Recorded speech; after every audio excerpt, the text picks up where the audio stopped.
Hello guys, నమస్తే. Welcome to our channel big foodie 10. నేను మీ అజయ్. మనమైతే ఈరోజు గోట్ బ్లడ్ కర్రీ చేసుకోబోతున్నాం. నల్ల కర్రీ అంటారు దీన్ని మన తెలంగాణలో. మీ దగ్గర ఏం పిలుస్తారో కామెంట్ చేసుకొని సబ్స్క్రైబ్ చేసుకొని మన ఛానల్ని.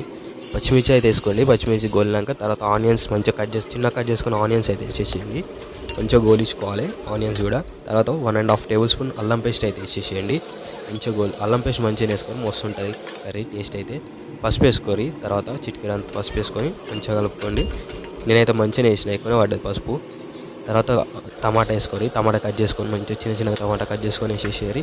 తర్వాత పుదీనాకు ఉంటే పుదీనాకు వేసుకోరి, ఆప్షనల్ ఇది. నేనైతే నా దగ్గర ఉన్నదని వేసేసిన నేను పుదీనాకు.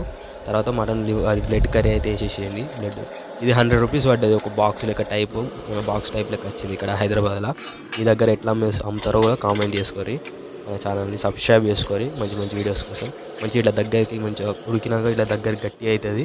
తర్వాత 3 టేబుల్ స్పూన్ కారం అయితే పట్టింది నాకు. మాది కారం అంత ఎక్కువ లేదు, మీకు తగినంత వేసుకోరి కారం ఎంతున్నా. తర్వాత సాల్ట్ అయితే 1 టేబుల్ స్పూన్ అయితే వేసేసిన.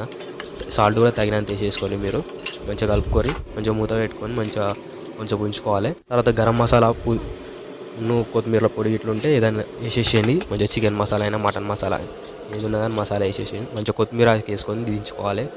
కొంచెం స్టవ్ మీద చిన్న లో ఫ్లేమ్ మీద కొంచెం 5 మినిట్స్ ఉంచండి. మంచిగా కర్రీ మంచిగా గట్టి అవుతుంది. తర్వాత వైట్ రైస్లో కానీ బగారా రైస్లో కానీ వేసుకొని తినండి, మస్తు ఉంటుంది కర్రీ. నేనైతే వైట్ రైస్లో వేసుకొని తిన్నా, రాకున్నది. సబ్స్క్రైబ్ చేసుకొని మన ఛానల్ ఇంత మంచి మంచి వీడియోస్ కోసం. మీకోసం ఫుల్ వీడియోస్ కూడా చేస్తున్నా, సపోర్ట్ చేయండి. సబ్స్క్రైబ్ చేసుకొని షేర్ చేయండి, లైక్ చేయండి.